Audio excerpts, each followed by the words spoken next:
Bagi saya baguslah kalau dia direhatkan. Kalau dikenakan tindakan disiplin pun lagi baik kan. Tapi apakan daya, itulah PAS tuan-tuan.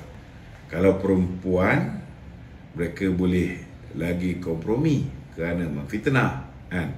Tapi si Razman ni laki-laki, orang pihak kata mananya mau yuk kan. So mau tak mau kenalah rehat kan.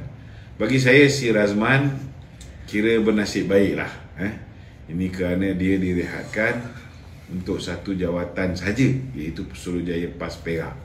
Sekurang-kurangnya dia masih ada lagi jawatan lain seperti Timbalan Pengurusi Perikatan Nasional Negeri Perak, Ketua Pembangkang Dun Perak dan Adun Gunung Semanggul.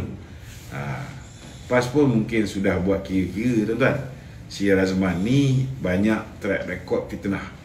Kalau sangkut satu, ada dua atau dua kan, jenuh lah dia orang nak collect pula duit jihad ataupun tabung jihad nak bayar, sama fitnah ni tuan-tuan.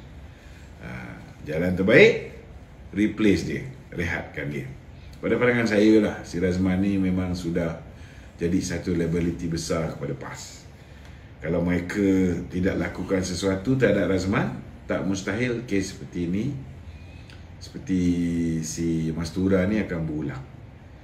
Bezanya si Razman dengan si Mastura ni adalah si Razman ini pandai memfitnah, cakap ikut sedap mulut saja, tapi dalam masa yang sama pandai pula minta maaf. Cuma setakat ni bernasib baiklah kerana tidak diminta untuk bayar ganti rugi kerana memfitnah. Kita pun hairan tuan-tuan macam manalah PAS boleh biarkan orang yang kuat fitnah seperti Razman ni. Patutnya Razman ni dah dinobatkan sebagai Pesuruhjaya Fitnah, bukan Pesuruhjaya PAS tuan-tuan, Pesuruhjaya Fitnah Kebangsaan. Yalah, sudah beberapa kali dia fitnah, dah jadi macam SOP politik PAS pula.